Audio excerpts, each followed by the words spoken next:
अस्सलाम वालेकुम। मां मंसकी मिठूअर बाबाला नेकनि लाइ जेकी कुझु अलाह वटि आहे सो ॾाढो चङो आहे।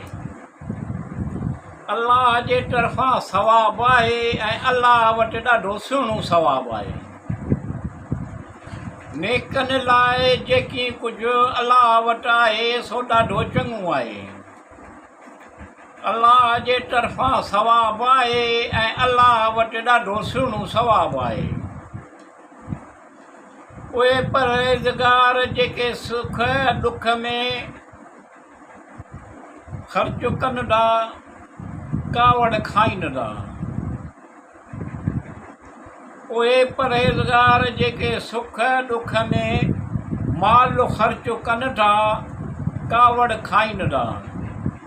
अलाह नेकी कंदड़नि खे पसंदि करे थो। नेकीअ जो बदिलो नेकी आहे।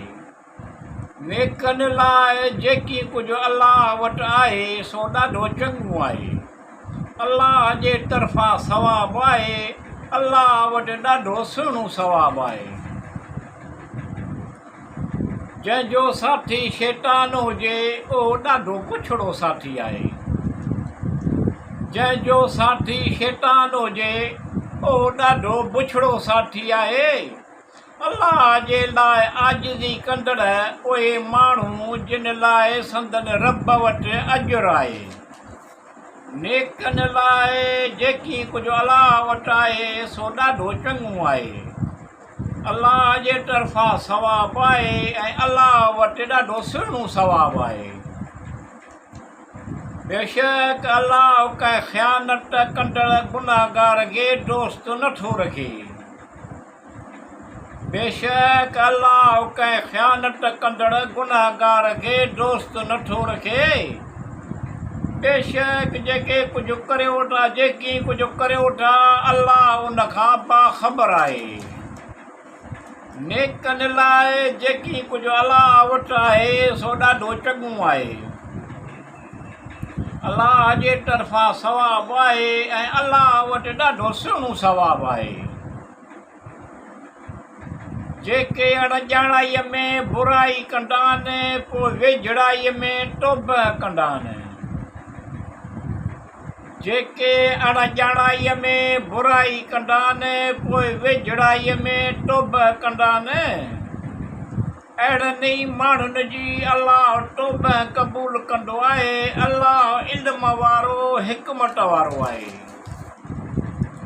नेकनि लाइ जेकी कुझु अलाह वटि आहे सो ॾाढो चङो आहे। अलाह जे तरफ़ां सवाबु आहे ऐं अलाह वटि ॾाढो सुहिणो सवाबु आहे। बेशक अलाह ताला तौबह क़बूल कंदड़ रहम कंदड़ आहे। बेशक अलाह मग़फ़िरत कंदड़ आहे। बेशक अलाह ताला तौबह क़बूल कंदड़ रहम कंदड़ आहे। बेशक अलाह मग़फ़िरत कंदड़ आहे।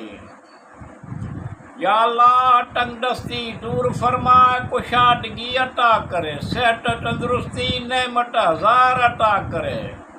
बेशक अलाह बुलंदीअ वारो आहे। नेकनि लाइ जेकी कुझु अलाह वटि आहे सो ॾाढो चङो आहे। अलाह जे तरफ़ां सवाबु आहे ऐं अलाह वटि ॾाढो सुहिणो सवाबु आहे।